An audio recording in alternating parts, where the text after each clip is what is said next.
I am Bob, and I am an addict and an alcoholic.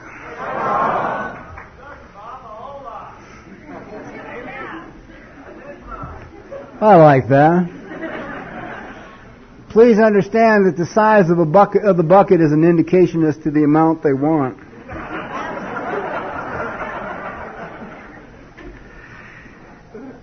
They gave me this preserving our fellowship, our challenge, as a theme. And I think it's a great theme, but from my own personal perspective, the word preserving makes me nervous.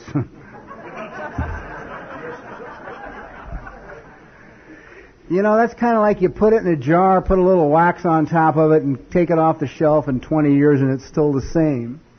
And I would just hate like hell to see that. I think that Alcoholics Anonymous is a vital and growing organization. I think one of the most important lines in the big book is God will constantly disclose more to you and to us. I believe God has, and I believe a lot of people refuse to listen to the new information that's available to all of us out there. Our founders, particularly Bill, was what one might say is open-minded, and even drug Dr. Bob along for part of the trip. I mean, at least he got him playing a Ouija board, for God's sakes. In the early days, for all we know, that's how much of what we do today was decided.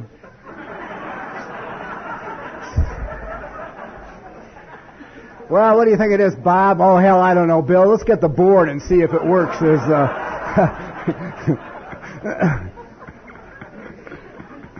And now we have members willing to die over it, you know, and they would... they'd just get the Ouija board out again and see if it still held true, if it was still an accurate belief. I'd love a glass that I could put some of this water in. If somebody could just get me a glass. Oh, great, thanks. The 90s. Okay.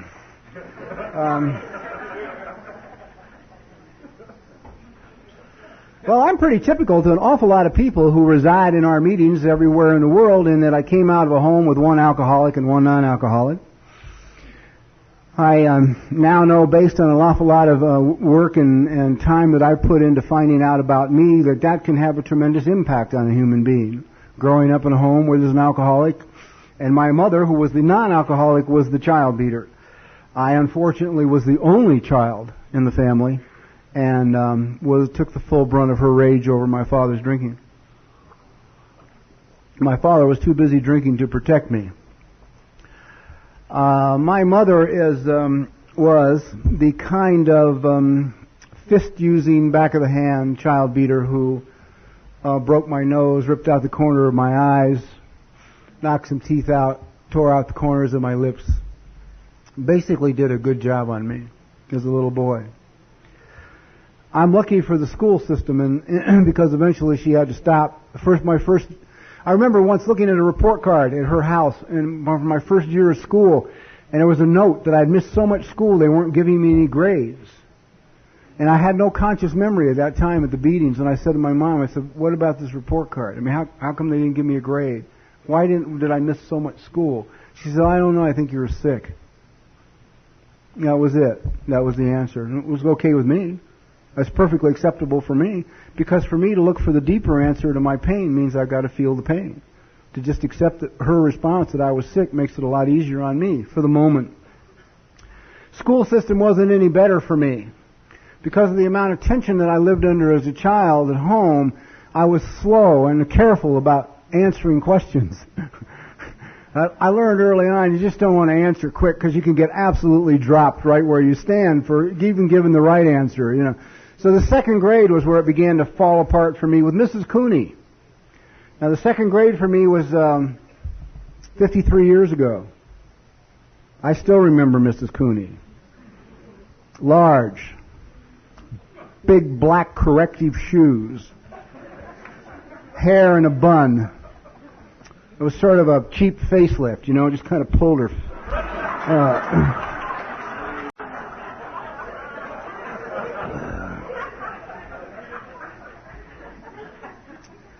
And angry. And God knows how I feared angry women. Her single most important question of my life, I think, in school was 2 plus 2. She went up to a blackboard and she put a 2 on it, put a 2 under it, put up a plus sign, drew a line underneath, and spun on me and said, "Bobby?" Oh, no. Now, I know the answer.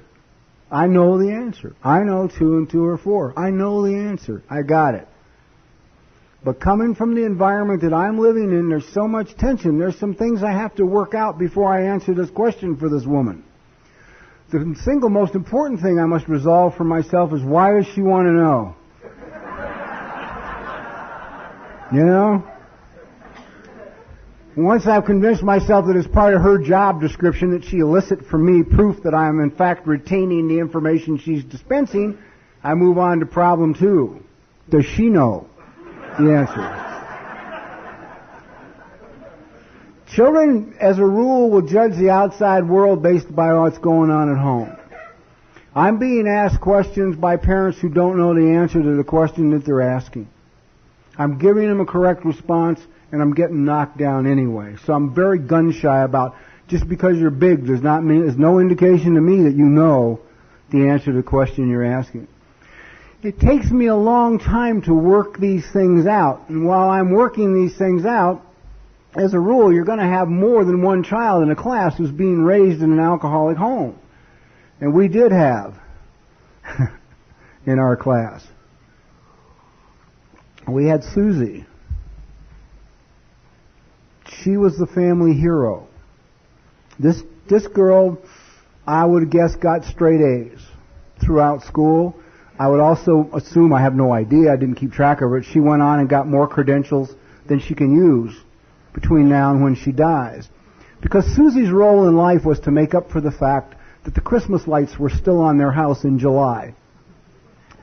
And that our society, sadly enough, supports the concept that her family believed as long as they could hold up this report card of Susie's and it had all A's on it, this is an indication that they're an okay family. Because if they weren't an okay family, their child couldn't get all A's.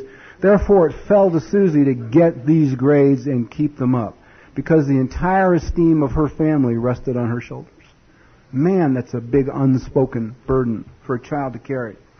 So while I was trying to work this out, Susie couldn't stand it any longer. Jumped up out of her seat, 4 fingers up in the air, and said, 4! Okay, one more time. You know, a note goes home with Bobby about being slow and uncooperative. I had a high IQ, and in those days they had very little information about attention deficit. So if you had a high IQ and you were slow, at least in my case, they perceived my slowness to be intentional. So they thought I was just jerking them around. Therefore, I was not a troubled child that needed help. I was a bad child that needed discipline. That was their perception of me. So one more note goes home about how I'm screwing around, and Susie's the hero. I have one more problem now. I spend all of recess trying to figure out how to take Susie's life.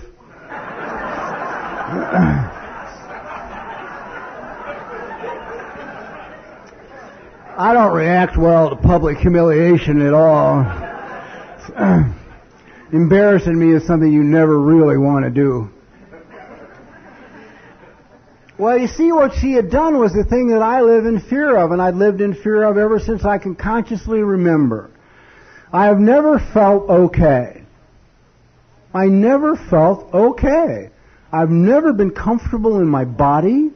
I've always felt inadequate and insufficient, not enough, kind of incomplete, kind of like there's a little spot down here inside of me, like a little bubbling pot of sewage. And that my whole role in life is to make sure you never, ever see this little bubbling pot of sewage that I hide. Because I'm not very good if you really get to know me. You see, that's my belief. That's what I believe to be true. And Susie had drawn attention to the fact that I was not okay. And my fear has always been, if you ever see that I'm not okay, if you ever see that little pot of sewage, one of 3 things will happen. You will make me go away. You will go away. You will draw the attention of others to it and embarrassment. And that pretty much was my school life. I was slow. I was always in trouble. Notes were always going home. with me to parents who didn't care whether I brought home notes or not. And the only thing that changed in my entire educational experience was I hit about 6 feet, around 13. And at that point, I no longer had to listen to my instructors. If you embarrassed me in your classroom or you asked me questions I didn't like, I would walk by your desk, drop all the books in the wastebasket, make some socially unacceptable gesture, and walk out the door. And you had already been instructed by the vice principal not to send me to his office again ever, because I'd put a chair through his window day one. You know, I had a little bad attitude, and nobody bothered to find out why was this boy so angry. What on God's earth could have made this 15-year-old boy, this 13-year-old boy, so mad? So completely just in a rage. When I was 15, they finally asked me to leave. Well, actually what they did, I was in Los Angeles in high school. I was in manual arts, which had as many murders going on in the 50s as it has going on now. I liked it. I was comfortable there. It worked for me. But I didn't work for them. So they sent me to a high school that used to exist in the city of Los Angeles. It was called Reese. It was for troubled young men like me. I'm almost convinced there was not one educational credential among any of the instructors in this school. As far as any of us knew, they were all either currently employed as juvenile police officers or they were retired juvenile police officers. Their job was simply keep us there for the day and then turn us out. That basically was it. To give you an idea as to my attitude at that time, at 15 years of age, and I have not had a drink yet, and I have not used any drugs yet, I was lasted in that school one day. At the end of one day in that school, they called my mother and told her they did not want me in the Los Angeles City school system for any reason. And I was asked to leave. For good, forever. They didn't even want me in the part-time go on Saturday part of it. They said, get him a job. 2 days later, I'm down at the beach, in Hermosa Beach, or Manhattan, down there somewhere, hanging out with some friends of mine, and somebody gave me a marijuana cigarette to smoke and a large jug of red wine to wash it down with. Now, how many people in this room can identify with what happened next? I felt okay for the first time in my life. I felt okay. I was comfortable in my body. I didn't feel inadequate or insufficient or like there was a little bubbling pot of sewage. I kind of stood up a little straighter. My senses got sharper. Girls took on a whole new interest all of a sudden. You know, it's like everything just kind of came alive. I could hear the music. No, not hear the music. I could feel the music. I could feel the music. The ocean became magical instead of just this large thing sitting out there making noise.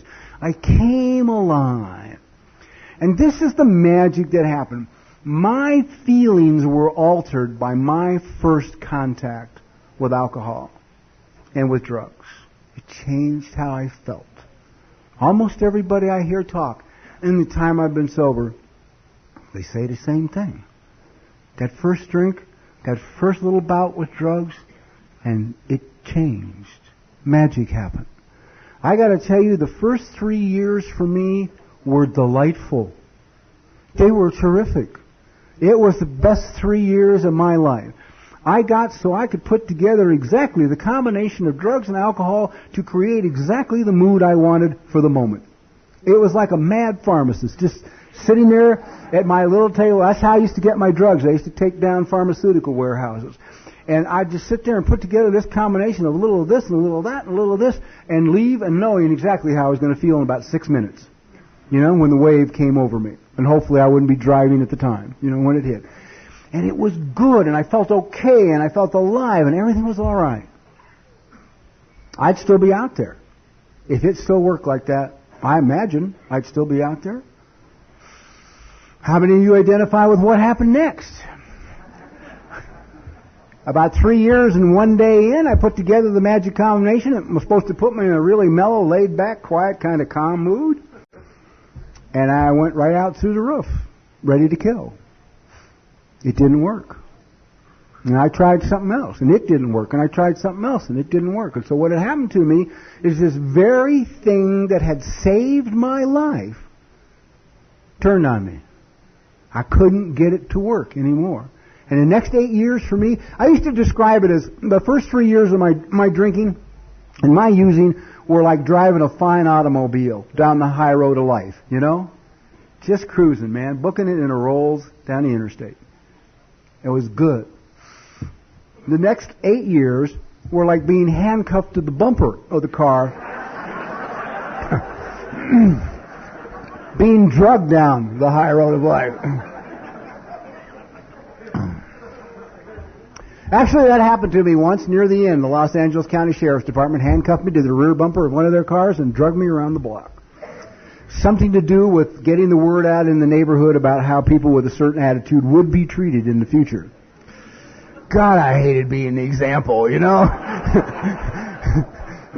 I don't know why I couldn't have just been one of the guys in the park watching it go by and say, well, there goes poor Fred, man. Look at him. He's really getting banged up there. But the upside of it is they don't take you to jail after that because they don't want no pictures of you.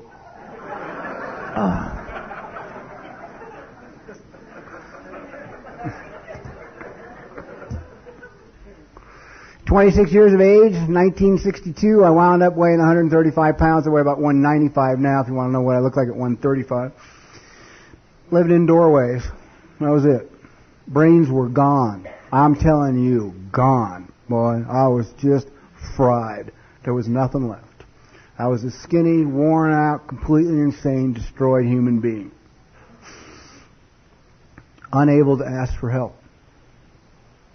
Absolutely unable to ask for help. I grew up in an environment and in a neighborhood when with people and ran the streets with people. Help was not even considered a word, man. If you were bleeding, you didn't ask for help. You just say to your partners, man, I'm going to get a rag. I'll be back in a minute, you know. I'll take care of this. You didn't ask for help no matter what. My last arrest, because I was such a high roller and such a classy act out there, was common drunk, place of arrest, main floor, city jail, Los Angeles. I had shown up drunk to serve weekends and they arrested me.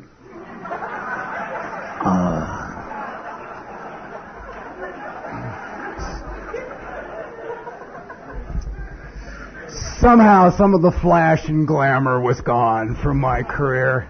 It just wasn't as colorful as it had been. This was not a 10-day run deep into the heart of Mexico to bring back narcotics. This was just drunk on the main floor of the city jail. That was it. Went before a judge. Had to go back before the judge that had originally sentenced me. This was not thrilling. This is failure to execute a sentence. Can be compounded into a felony.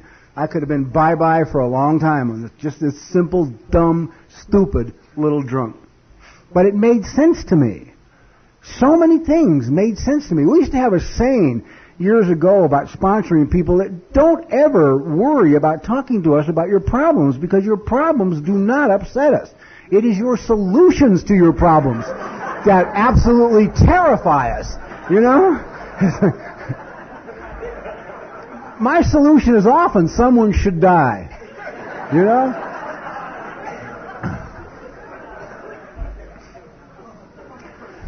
So I say to this judge, knowing I'm going away for a long time, I'll give you an insight into this judge. The guy before me gives him 10 days to be served on 5 weekends in the county jail. The guy says, Your Honor, if you don't mind, I'd just soon give you 10 days straight and get it over with. This judge looked down at him and said, Well, son, I was trying to have a little consideration for your wife, your children, and your employer. But seeing as how you don't have any consideration for them, I'm going to give you the 10 and 170 to do on top of them so that maybe you'll get a little consideration for your wife, your family, your children. So, I'm next.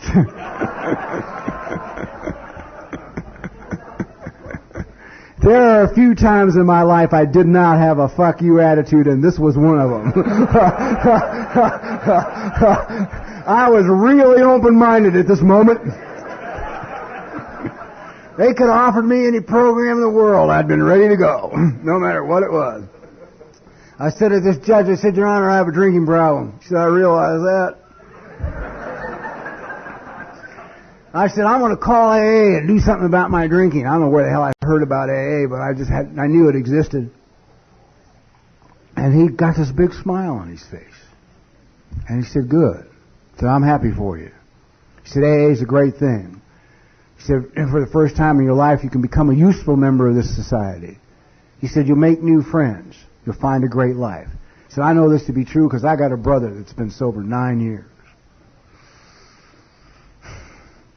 I left that courtroom thinking, wow. Whew. I went back to Pasadena where I was living, and I cut this ad out of the personal column in the newspaper, which was Alcoholics Anonymous and the phone number. And I took that ad and a dime to the payphone 30 times. Couldn't call. Could not call. I don't have the ability to ask for help. I couldn't call somebody I didn't know in an office somewhere that I had never seen and say, I can't make it. I need your help.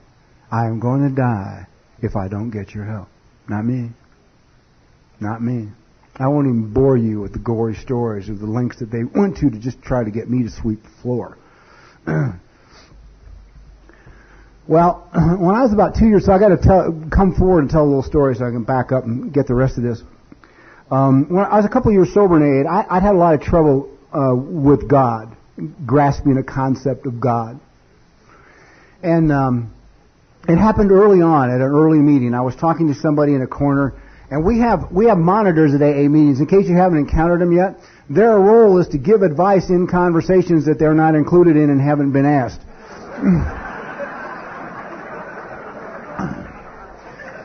But they are appointed at a secret meeting somewhere. I just wish to hell they'd start wearing armbands so we could see them coming.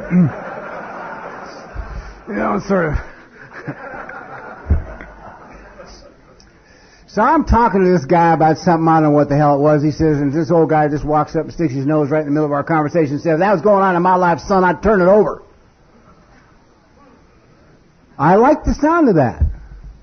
That had a nice ring to it, turn it over. I hadn't heard it yet in a meeting. I hadn't been going to many meetings. I said, to who?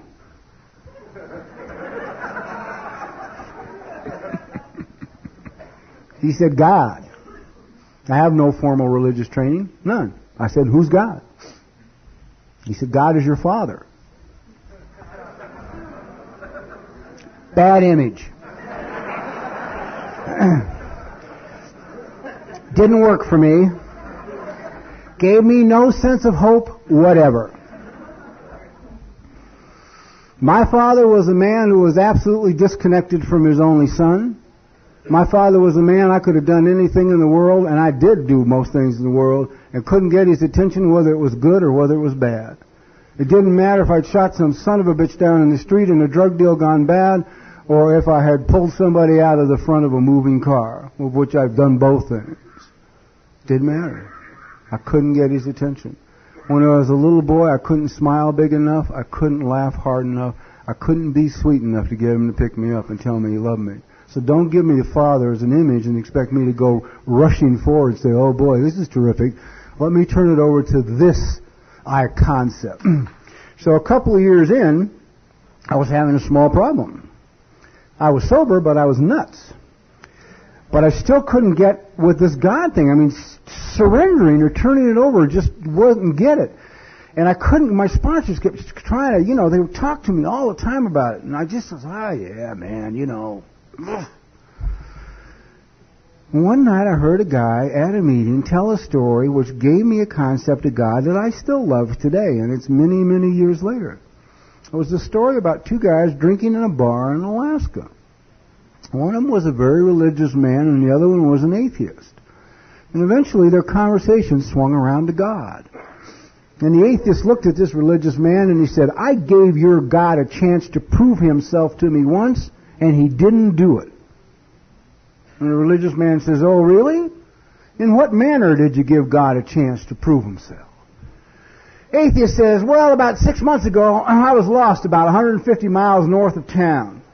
I knelt down in the snow in a blizzard, in a terrible blizzard, he said. And I knelt down in the snow, I looked up at the sky, I said, God, if there is one, I'm lost and I'm going to die. Religious man looks at him, smiles a very knowing smile, says, well, you must believe you're here. He said, nah, some damn Eskimo came along, showed me the way back to town.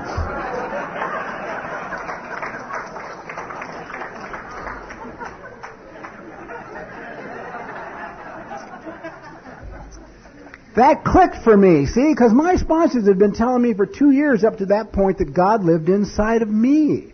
Unacceptable to me. God was good and what was inside of me was not good. It was not acceptable to me that God would reside in me. Not in here, not in this person. But I listened to this story, I thought, well, that's it, man, I got it. God's instrument is people. People. And the right people show up at the right time to move me to the next appointed place in my life, if I let them and pay attention.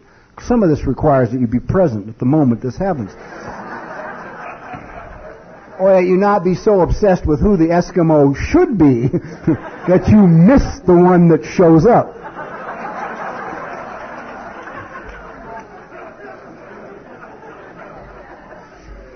Okay, back to Pasadena, 1962, sitting in my doorway with my dime and my ad, and I cannot make this call. Cannot make this call. I am going to die in the streets of Pasadena at 26 years of age. Guaranteed.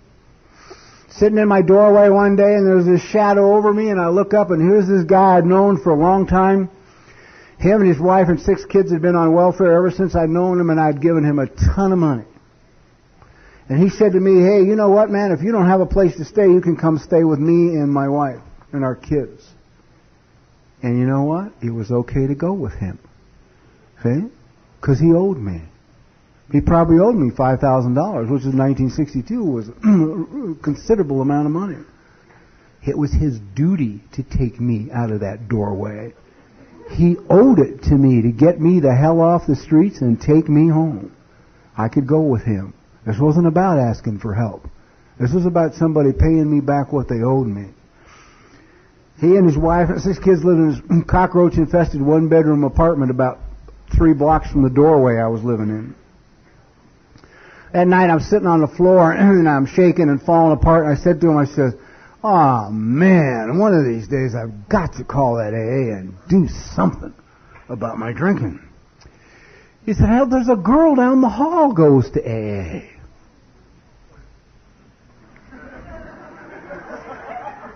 (1962), I couldn't even conceive of what a girl in AA looked like. I mean, Gravel Gertie came to mind. You know? It was like, God, what would get a woman to the program? But I was curious enough to find out. You know, God sometimes uses my best key character defects to His benefit and mine. So, down the hall I go, knock on the door, and this is my introduction to AA, which is why I just almost get hysterical to the point of injuring myself laughing when we start getting cautious about what we say to the newcomer.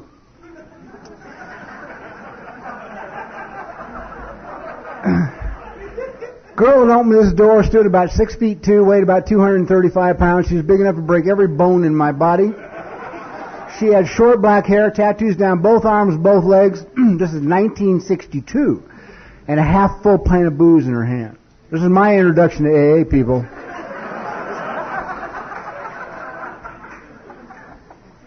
And I've been sober ever since.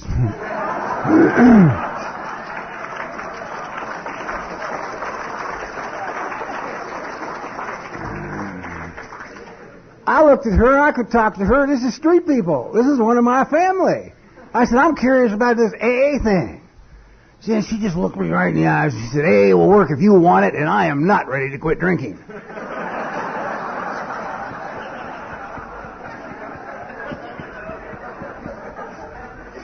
Made perfect sense to me. You know, I took one look at her, I thought, God damn, if I was your size and had your strength, I'd go right back out there too, you know. But I'm just kind of short and shriveled up and hanging here by a thread, you know. She felt a responsibility for the sobriety she had, so she stuck me in her car, took me to a meeting, introduced me to some guy, and left. I've never seen her since.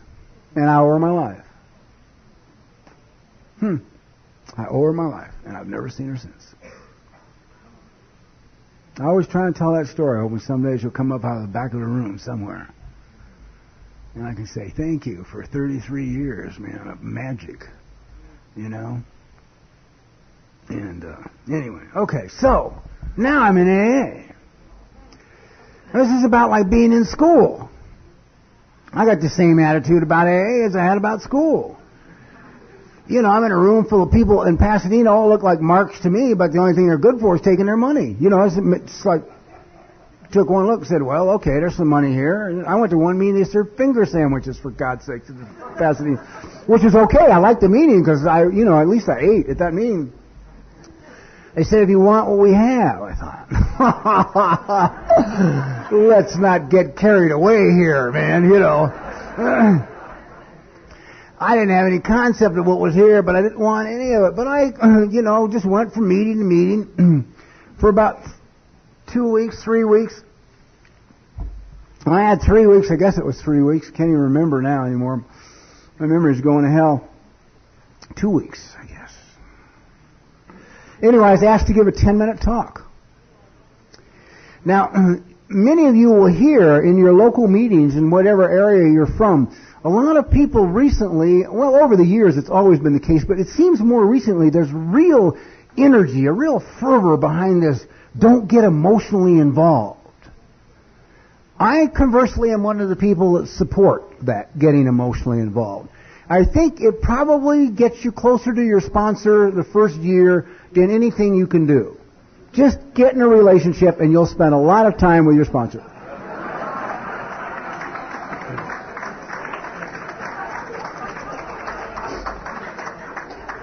It's been said for us to get into a relationship is like putting fertilizer on our character defects and shortcomings.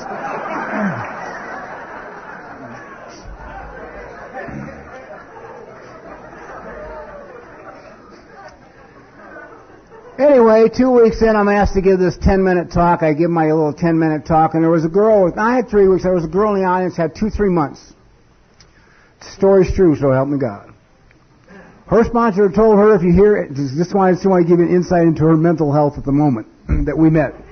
Her sponsor told her, if you hear anything you like in an AA meeting, take it home.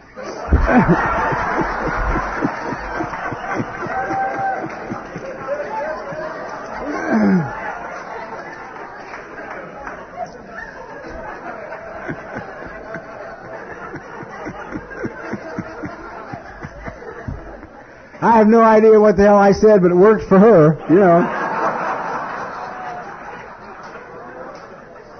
Most of it was probably lies because I could see no sense in telling the truth and, admitting anything. So she took me home. This was the beginning of a relationship for she and I. About a week after we got together, she had a complete mental breakdown, landed in a private psychiatric hospital. I did not yet have a sponsor. I didn't know what the hell to do, but I felt responsible.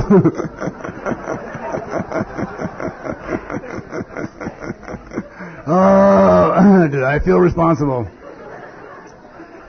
That's the time you want some drugs, man, so you don't have to feel responsible, So I went and visited her every day in this swanky private psychiatric hospital, took the big book. We'd sit there and I sat and took her get well cards every day, too, which I realize is not what you do for people with mental problems, but I didn't know it at the time.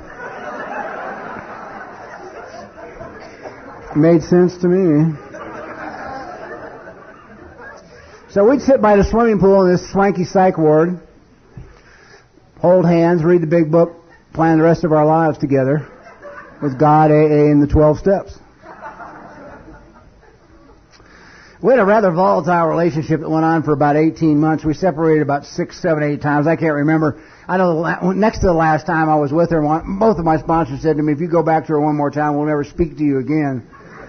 Well, I'm not the person to say that to, That's like guaranteed I'm going back. And I did.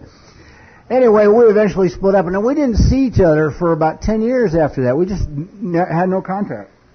And one time I went out to Burbank, California to speak, and I walked in the Alano Club at a Sunday morning meeting, and she was clear across the room in the corner. She spotted me, I spotted her, and we went for each other like a Clairol ad, like running through the field.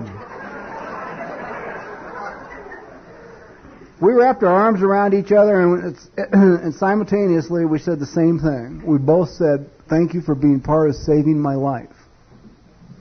Because 10 years later, as we look back, that's both the impression that we had. That's the impression we both had. See, because I finally understood after some of the smoke had cleared and settled down that she helped keep me alive. She was as much an Eskimo in my life from God as the guy that took me out of the doorway or the woman that took me to my first meeting. You know, we're so quick to make judgments on what's right, what's wrong, what's good, what's bad. And there's a story. Maybe I'll tell about that, because that's a killer when we start making judgments about stuff. This woman saved my life. I didn't trust anybody. Nobody. She trusted everybody. Neither one is necessarily good state of mind for AA. But she was weak and needed help. See? So I saw that we went to a meeting every day for her. I saw that we read the big book every night for her. I saw we read the 12 and 12 every morning for her. I saw we read the guilt-instilling 24-hour-a-day book every day for her.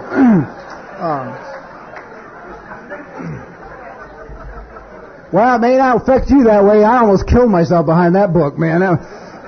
It would just seem it would be the worst possible message the next morning after I'd done something really terrible, you know. I probably had used excessive masturbation as a form of meditation, and then I'd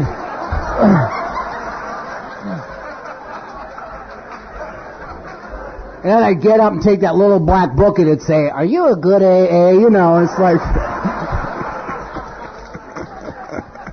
It's like, no, I guess the choice here is to just kill myself, because only decent thing after all this, you know.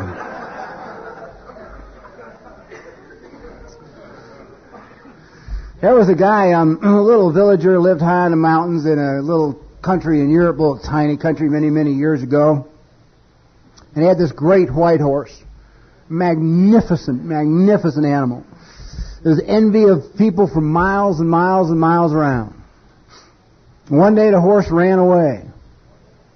And all the villagers rushed out to his place and they said to him, "Oh God, how terrible! How awful! Your horse has run away." He says, "I don't know that it's awful. I just know he's gone." About 3 days later, the horse came back and brought 6 other horses with it. And the villagers rushed back out and said, "Wow, you were right. It wasn't awful. It was great. He brought back 6 more horses. How terrific." He said, "I don't know it's terrific. I just know he brought back 6 more horses." In the process of trying to break these horses so they could be sold, his only son was thrown off the horse and broke both of his legs. And the villagers ran out again and they said, "Oh my God, you're right. It wasn't a good thing he brought the horses back. It was a terrible thing. Your son got his legs broken." He said, "I don't know that this is a terrible thing. I only know that my son's legs are broken." About a week later, this little tiny country went to war with the country on its border, which is 10 times its size, and they came through the small villages gathering the young men to take them to the front to almost certain death. But they couldn't take his son because both of his son's legs were broken. And one more time, the villagers rush out to him and they say, "Oh my God, you're right. It wasn't a bad thing. His legs were broken. It was a good thing because now he does not have to go off to the war." He said, "I do not know that it's a good thing. I just know he does not have to go off to the war." I mean, and the story goes on and on and on and on. And in early sobriety, making judgments kept me a prisoner. You know, that's good, that's bad, that's good, that's... No, it just is. It just is. And the guy next to me may not do it my way. Doesn't make him wrong, doesn't make me wrong. Just means there's a lot of ways here to do this program. A lot of ways to stay sober. Early sobriety for me became really interesting. I had a small problem. I got some sponsors finally. They were cruel, vicious, abusive, and exactly what I needed. Worked for me. You know? Sit down, shut up, listen, if you knew anything you'd done. You know, just on and on. They're raging this stuff at me while standing underneath a sign that says, "We care."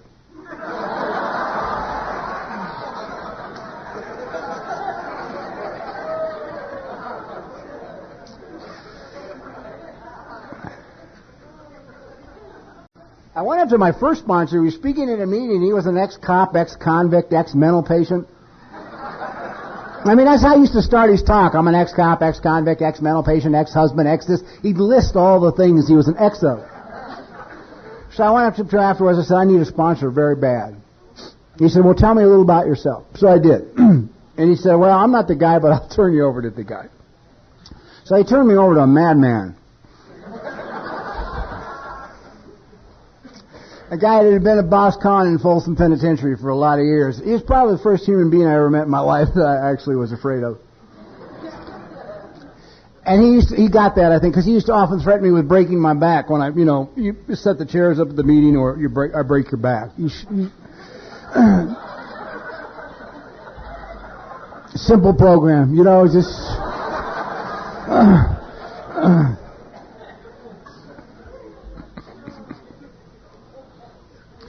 So I hung out with my sponsors, went to meetings, made coffee, set up chairs, mopped floors, swept floors.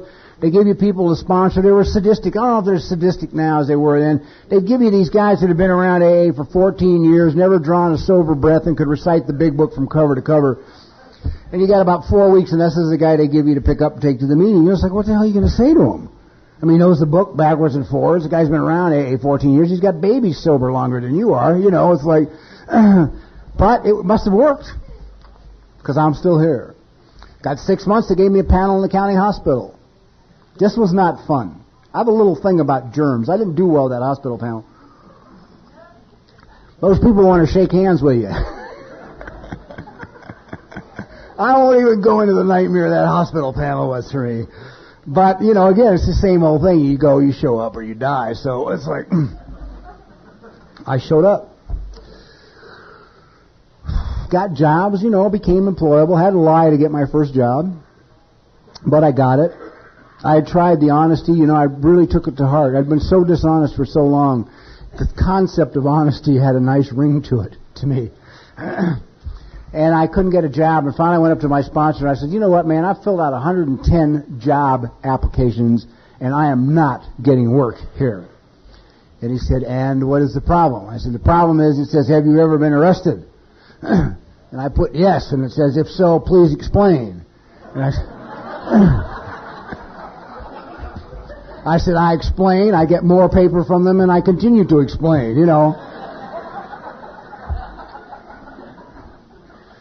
So this mountain looks at me and says, I'm talking about self-honesty. He said, are you willing to give a guy 8 hours worth of work for 8 hours of pay? I even had to think about that for a minute, which is embarrassing. I said, yeah. He said, now go get a job. So the next place I went, I put no. Never been arrested. And they hired me. So I had a job. I also had a little problem. Every day somebody would walk out into the factory in a suit from the office. I knew it was over.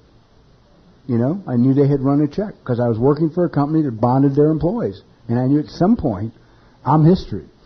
Finally, the pressure of that became so great I couldn't stand it any longer. So again, back to my sponsor. I said, man, they don't know I've ever been arrested, and I can't do this anymore. I'm crazy. He said, well, why don't you tell them? Now they know you're a good employee. Of all the solutions I had come up with, and I had many, that was not one of them.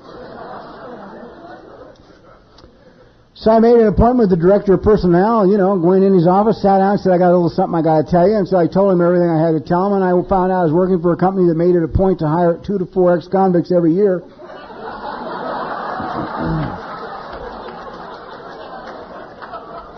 Just to be responsible to the community. And I don't want to tell you the amount of mental anguish I went through before I ever went in that man's office. The kind that wakes you up at 3 in the morning.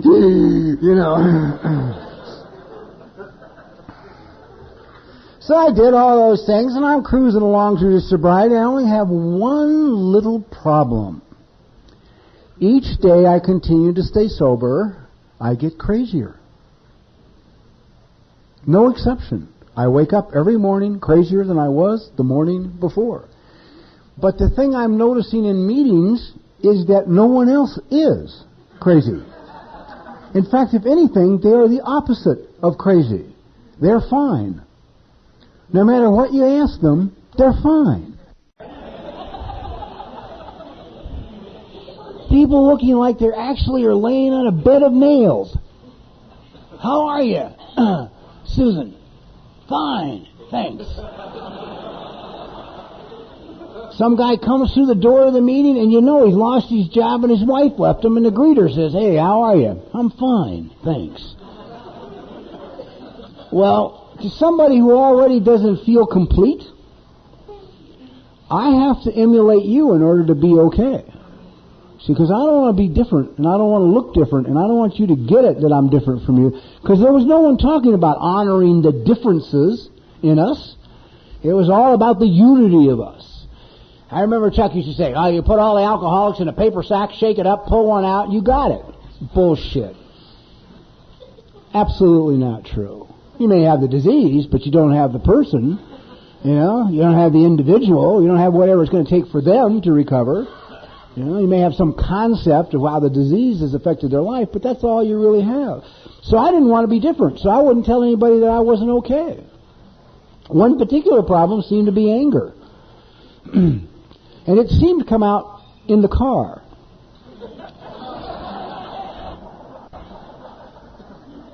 I could do my morning spiritual reading and be in really a good place and then go down and start the car and something would just happen. I don't know what. Turn that key and I would transform. Within yards of my driveway, someone would have failed to have read the booklet as to what this small lever on the left side of their steering wheel was for. And they will have moved over in front of me, neglecting to use the little lever on the left side of their steering wheel, which would then result in a 100-mile-an-hour chase down the freeway system, with me with my head hanging out the window, screaming obscenities, foam coming out of my mouth like a rabid dog. If we were lucky, I didn't catch them. If we were unlucky, I was standing on their hood at the end of an off-ramp on the freeway system trying to explain to them what the little turn signal was for on the left side of their steering wheel. And they would never get out to the car to talk to me, and I couldn't figure that out.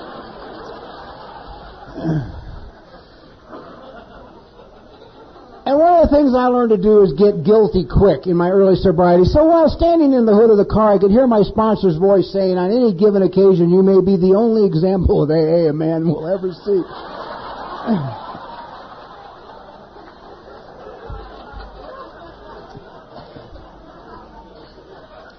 Then I go home, read the 24-hour-a-day book, and suicide would seem like the only possible end to that day.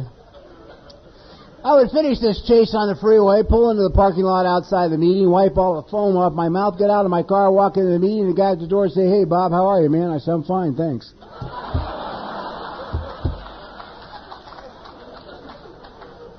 What's a little high-speed chase among friends? You know?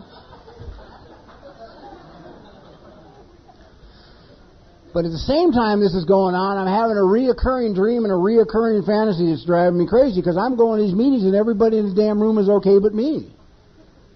And I'm getting crazier and crazier, and I'm going to more meetings, sponsoring more people, driving to more institutions, carrying more panels. I'm getting so busy, man, I can't even got time to brush my teeth. Because that was the answer given. You know, do more, do more, do more, do more. And I'm doing more, and I'm just as nuts. Just as crazy. I know today, I can tell you what was happening, but I didn't know then. What was happening was the feelings that I had been repressing for 26 years were coming back. Having no idea what feelings were or are, what you do with them, I interpreted feelings as insanity. Because feelings to me represented being out of control. If I give in to these feelings, I'm going to lose control of myself. And if I lose control of myself, I'm completely insane. There's no hope for me. That's the greatest fear in the world I had, losing control. Don't ever give up control. My very life used to depend on control. I'm an old armed robber. If there's one thing you must do when it's going down, is be in control of yourself and everybody else who's within sight. So I started having this fantasy about following a car down the freeway system.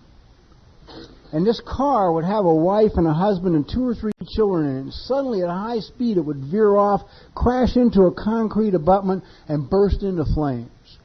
And I would stop my car behind, and I'd jump out, and I'd run over, and I'd pull the wife from the car, and maybe a couple of the kids, but the husband wouldn't make it, and maybe one of the other children wouldn't make it.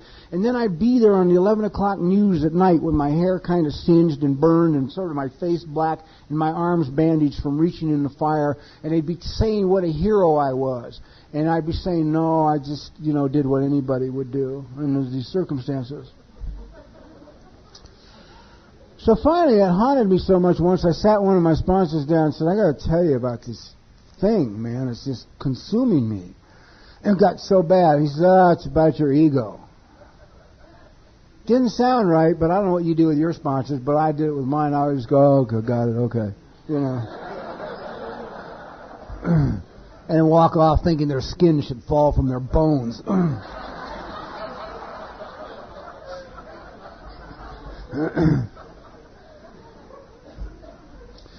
Then I started to fly on airplanes, and the fantasy changed. The plane would go down. And I'd crawl up and down the aisles of the plane, and I'd be pulling people down the plane and sending them down the slide and getting them out of the fire. And then again, when it was all over, there I'd be again on the 11 o'clock news, hair all burned, face black, arms bandaged, and they're saying what a hero I am. I'm saying, no, I just did what everybody else would do under similar circumstances. I had to wait till I was 19 years sober to find out what the hell that was all about. When I was 19 years sober, with the help of a therapist, we worked that little sucker out. See, I was in so much pain. I was in so much pain sober. Doing everything I was told to do. But the pain was there. That all I wanted was to be in some kind of situation. Because I consider being burned the worst pain there is. I've been shot, I've been stabbed, and I've been burned, and I'll tell you, man, being burned is the worst to me. All I wanted is some external indication for you as to how bad I hurt. And the reason I wanted to save people is I wanted you to know I'm really a good guy. I really am just a good guy, and I hurt awful bad. That's what it was about. That was what I was praying for. That I could get in that situation so you would understand what was going on inside of me that I couldn't show you. I was incapable of showing you. I didn't know what it was. Sobriety was good. I had a lot of fun. Through Eskimos, I became a television writer when I was about 5 years sober, which you hear my educational background, so you know what a miracle that was. I'm one of these people that is extremely grateful for computers that spell. Now I no longer have to pay someone to fix it for me. Made a lot of money writing for television. Kept going to meetings, kept sponsoring people, kept, unfortunately, getting married, too. I was going through lives with with a frequency that would have frightened anybody that had any mental health, but all the people around me didn't have much more than I had, so it didn't scare them any more than it scared me. By the time I was 17 years sober, I'd been married 5 times, 4 times in sobriety, once drinking and using, and at that point the one drinking and using had been the longest of the 5 marriages.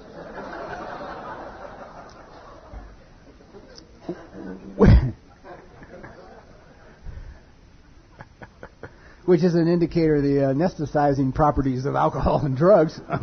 On me, anyway. Perhaps not on anyone else. I rolled into I'd done everything AA had asked me to do. I wrote my inventories. I just did everything AA asked me to do. This is a beautiful, powerful program. But 17 years clean and sober. I'm in the middle of my 5th divorce. I'm living in a penthouse at the beach in Santa Monica, California. I've got this gorgeous young girl living with me. I'm a writer on a hit TV show, staff writer, making a ton of money, driving expensive cars, living in this great palace. You could have used me as a poster child for AA, Look at this boy from the streets with no education, can't spell, failed English ever since they started giving it to him. He threw him out of high school in the 10th grade. Addict, alcoholic, just basically a worthless human being, and look at him. He's writing television, making a lot of money, got all these gorgeous women. His life is beautiful. And I was fine like everybody else on the surface. had only one major problem. Every morning when I woke up, the only alternative I could think of that would save me from that day would be to die. Every morning, death seemed to be like the best option. Certainly not getting up and going out into the world with the kind of pain I was carrying. I'd done everything that I knew how to do, and I know I needed more, and I knew I needed to do something else. And so at this point, 17 years clean and sober, I decided to go see a therapist. Now, for any of you here who are constantly holding the big book up and pointing at it, saying it's absolutely the only thing in the world that you ever need, you're right. But I wish to Christ you to read it through from cover to cover. Because the same people that seem to have a necessity to say that are also the same people that seem to go completely nuts when somebody they sponsor steps outside and goes and sees a therapist. I heartily suggest you read page 132 or 133 of your big book where it urges us to seek outside help. It tells us a lot of good help is available. So you might want to just consume that information because it is in the critical first 164 pages of the big book.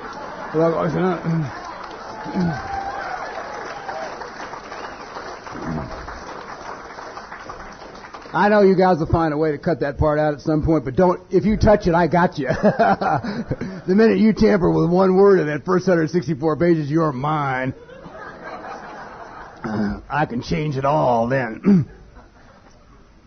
I go to see this woman. I sit down in her office. She looks at me. She says, "Start with your childhood. Tell me a little bit about yourself." I said, "Well, when I was 15 years of age, man, they threw me out of Reese High School. I discovered the world of drugs and alcohol. Spent the next 11 years drinking, using, bringing drugs in from Mexico. And at 26, I rolled through the doors of Alcoholics Anonymous. I've been sober for 17 years. She says, I said, "Start with your childhood. You weren't born at 15. I said, "I don't remember any of it." And then she got this weird smile. By this point in my life, I'm highly cynical, believe me. And she looks at me with this funny smile, and I thought the smile was that when I left the office, she was going to call a Rolls-Royce dealer and tell him she was going to take the one with the full leather interior. Because she had this guy who was about to pay for it.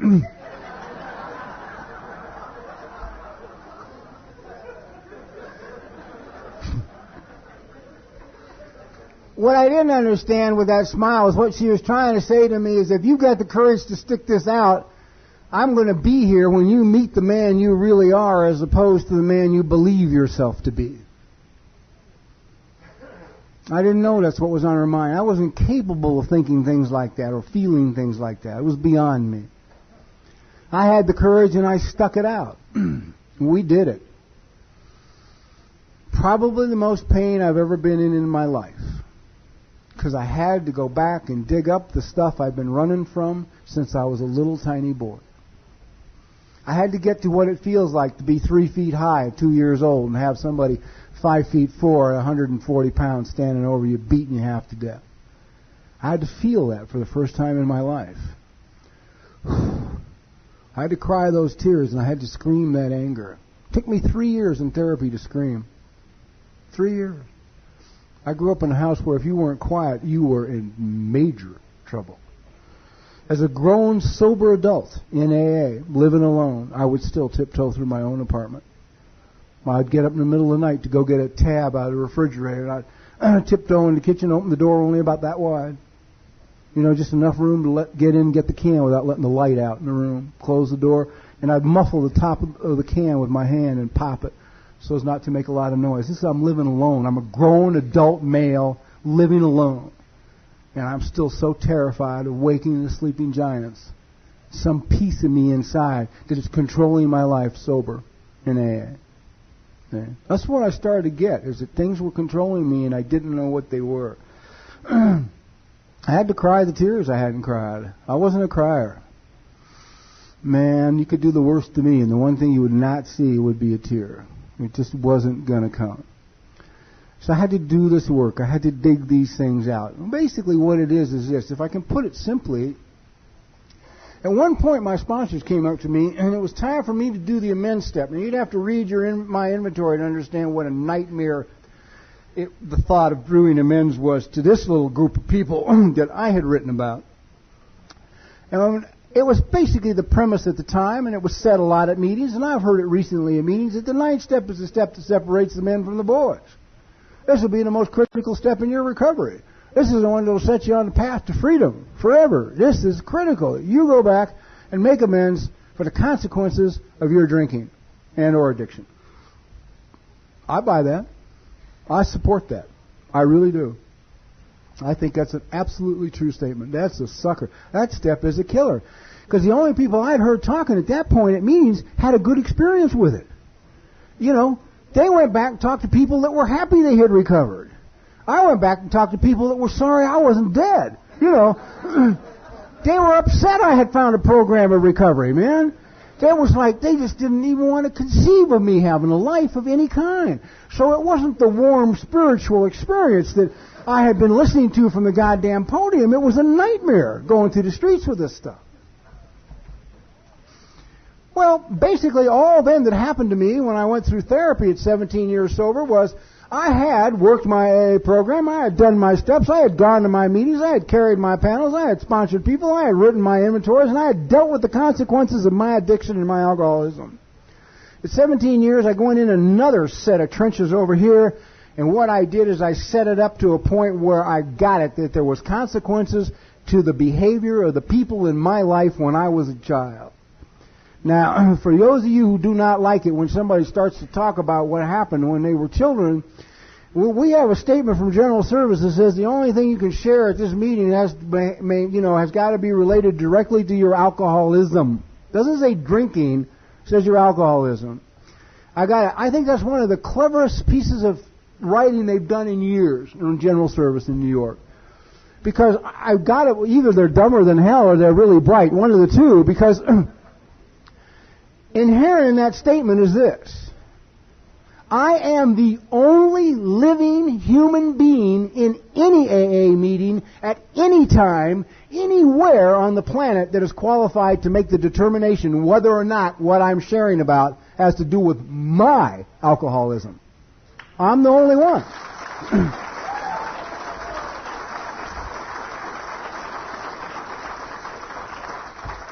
I can be talking about my parakeet's diarrhea, man, and you know, you may not want to hear that, but you don't know my affection for this parakeet and the kind of emotional trauma I'm going to go through if this bird dies. You see? I'm the only one. And so what I had to get at was that there was consequences as to what was done to me as a boy. That these things shaped my life and shaped my sobriety. I'm not, people say, oh man, he's out to destroy AA. I'm not out to destroy AA. I'm just out to share my experience, strength, and hope.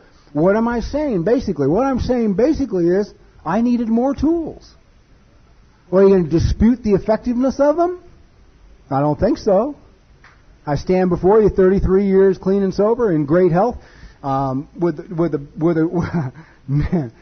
super life, you know? A super life. And pain, still a lot of pain in recovery. I've just recently gone through divorce and separation, and I'm now a visiting father to my daughter. I hate it. I absolutely hate it. It is the one role I never ever saw myself playing with this child who I love so much. I never believed that I would be a visiting dad. I work at home most of the time, so I was there almost every morning of her life. When she woke up, I was there. I'm not there now. Causes me a lot of pain not being there. I also have to remember when I get into the pain of not being there, I'm the one that left. I had to make a choice as to what message I wish to convey to her. So it's not all, fine. It's just not all fine. The pain of being a visiting dad was so severe that the first time I picked this child up for visitation a few months ago and dropped her off at the end of the first day. I was in California, my family's in New Mexico. I went back to New Mexico, I picked my daughter up, I spent the day with her, and then I dropped her off. And I pulled around the corner and I sat in my car and I wept. And it was the first time in 32 years that I had, at that time, 32 years, that I had ever thought about medicating my pain, sober. I didn't think about drinking and using. That wasn't even an issue. That hasn't been an issue for 15 years. Didn't think about drinking and using. Never crossed my mind. I mean, I know a dozen psychiatrists on AA. You know, I would call one of them up and said, I need a break here, man. I just need 10 days. I can't do this. I cannot live with this pain. I need a break here. The thing I know what to do when I'm at that level of pain is surrender. And I surrendered and went back to my friend's house where I was staying. And I was just about as, I can't even describe the pain. I walked into the house and lo and behold, one of these 12 psychiatrists was sitting right in the living room. He was there visiting his German Shepherd puppy.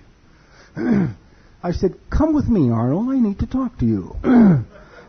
Downstairs. We went downstairs, and I just sat and talked to this man, and I just cried and screamed and yelled and talked about the anguish of having to give this child back. I'm not going to be there in the morning when she wakes up. I mean, it just kills me. When I got all done, he talked about being sober and having my daughter 7, and about having a little boy 8, and being in an adversarial divorce with his wife. And he'd drop his son off, and he'd go about 2 or 3 blocks away where he lived in his own apartment. And he'd sit in his apartment, and throwing up was about the only thing he could think to do to relieve the pain. It was so great. Thank God we progressed many people in AA to the point where when you're in absolute crisis, you can find somebody that will sit there and instead of lecturing you say, let me tell you how bad the pain was for me. Instead of giving you a long line of cliches or, lectures, they say, let me tell you about my pain. Let me tell you how awful it was for me in that situation. The way I work my program and the way the friends that I hang out with, we work our program. If you come to me with a problem I've never experienced, I'm going to find you somebody that experienced it. I'm just not going to give you some bullshit information that's got no reality for me. I'm going to find you somebody that can say, let me tell you what it was like when I was a visiting dad. Let me tell you what it was like when I lost my license as a doctor. Let me tell you what it was like when they disbarred me. I mean, I don't know what the circumstances are, but I got no business talking to you about that. I don't know what the hell it feels like. You say, well, it's not about feelings. Oh, yeah, it is. Oh, yeah, it is. If you remember when I started talking at the very beginning of this talk, I talked about the magic. My first encounter with alcohol changed my feelings. I bet it changed the feelings of almost everybody in this room, the first encounter. And yet, that may be the last time you've ever talked about feelings in recovery or anybody else around you. Does that somehow not seem logical to you?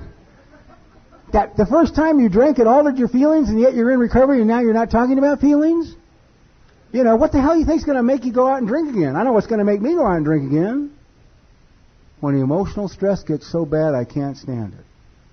When the emotional pain is too much for me, I'm gone. It's not about losing jobs. It's not about losing wives. It's not even about losing my daughter.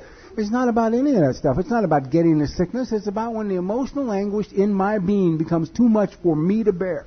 And we're all individuals on this one. You may be able to bear what I can't. And that's where we got to stop the judgment stuff.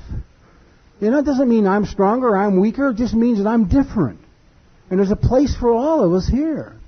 But I know that if I don't take care of my feelings, if I don't get to my feelings, I'm out of here. I'm going to be cooked. Because as they just kept building up and building up and building up over the years, it just kept building more pressure and more pressure and more pressure. And then it comes out sideways. It comes out at people that don't deserve it. The poor girl at the dry cleaners.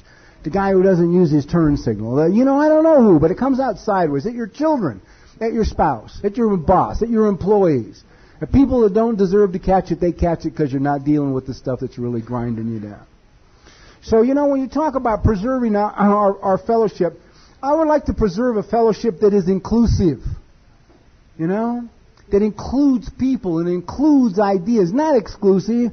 I don't want to be where when we're cutting people out and closing the door and saying, you can't talk and you can't. We don't have time for that crap. In case nobody's noticed, we're moving a lot faster than we were in 1935. The whole pace of society and life. The average newcomer coming in through the doors of AA today possesses more information about spiritual matters and emotional health than the guy 20 years sober had 20 years ago.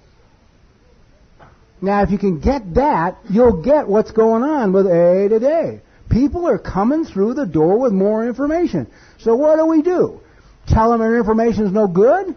Tell them they don't belong here? Tell them don't share that stuff? Or try and find a way to take this information they're bringing and make it a positive and powerful part of our program. When somebody talks to me about being in deep therapy about interpersonal relationships, I say, then sponsor somebody. They go, huh? I say, it's an interpersonal relationship.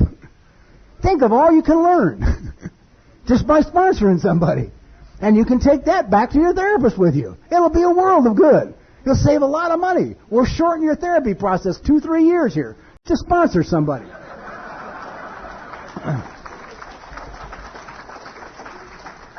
Because all that stuff will come up sponsoring people. Did you ever notice how you give the really shit stuff to the people you sponsor you don't like? You know? And when I was miserable, man, they took it. My babies really got it bad. I remember I must have put 100 babies on celibacy when I was in a bad mood, you know? I'm not getting any.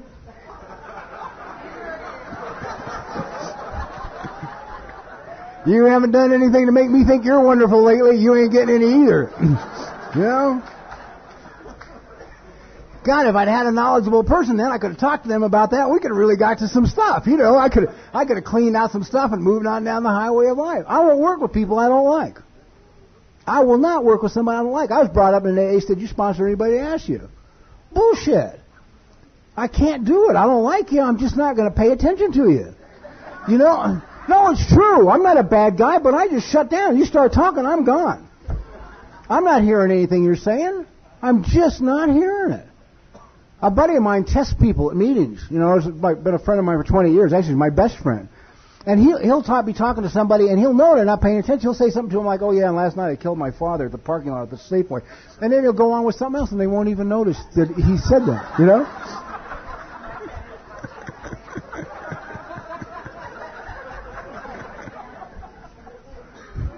There's a lot of self-obsession in this hallowed fellowship of ours, you know? We don't hear it. So I got to sponsor people I like, because then I'll listen to them because I really genuinely care about what the hell happens to their life. So maybe I'll give them to somebody I sponsor, or I'll find them somebody, you know. But all this stuff works. I think there's a big fear here that all this new information, CODA, ACA, therapy, which they put in the book the importance of back in 1935, is somehow going to take away from us, or somehow hurt us, or somehow diminish the power of the fellowship. And all any of it can do is just add to us. The same on mine. This is only my opinion. And don't get too crazy over my opinions, because I can change them on the plane on the way home. You know. So you're up all night tonight completely nuts, you know, and I'm on the plane tomorrow saying, geez, I don't know if I really think that's true or not. I mean...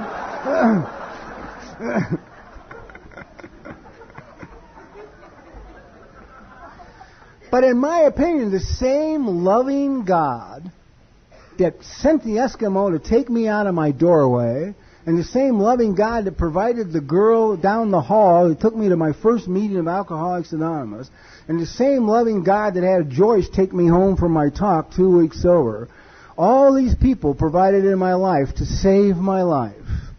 The same loving God is the mind behind ACA, and the mind behind CODA, and the mind behind therapy, and the mind behind meditation classes, the mind behind dance and movement classes, the mind behind yoga, the mind behind the tools that will improve the quality of my life sober.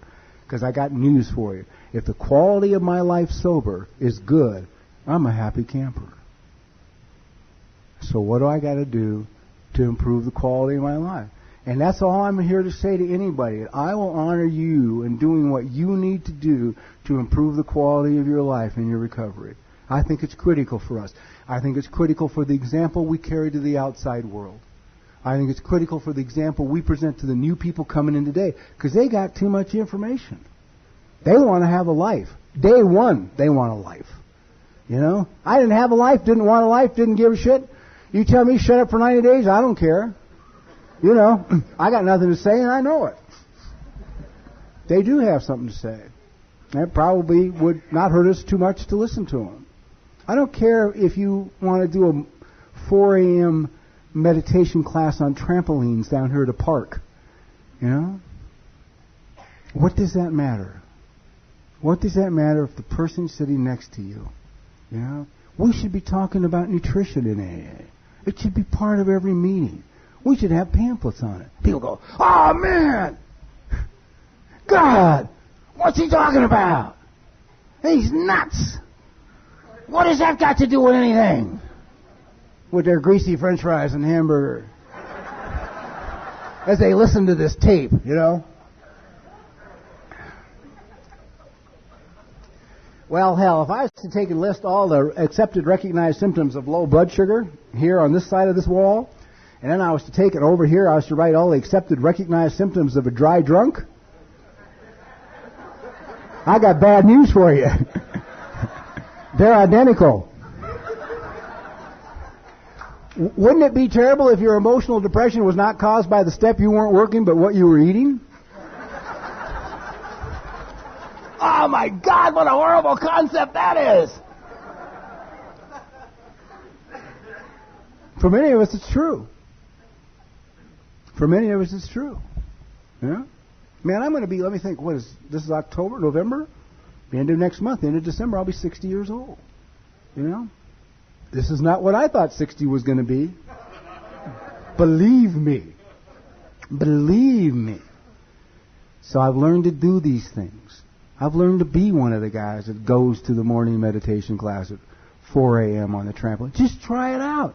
I just try stuff out. You know, that's the downside of being stuck in your feelings, is that then you got to live a life that's either or.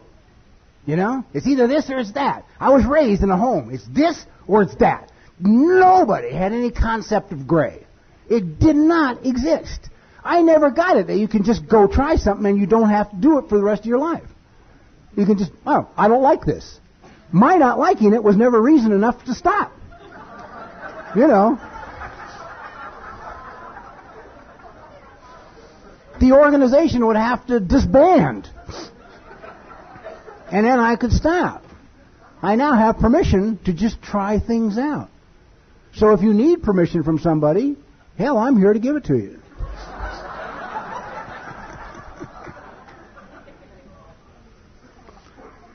I'll say it again because I think it's really important. If we want to preserve this fellowship, I think we need to put a lot of new stuff in the jar with it. Doesn't take away from what we have.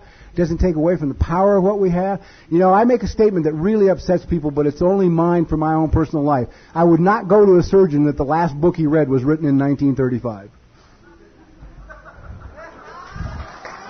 Yeah?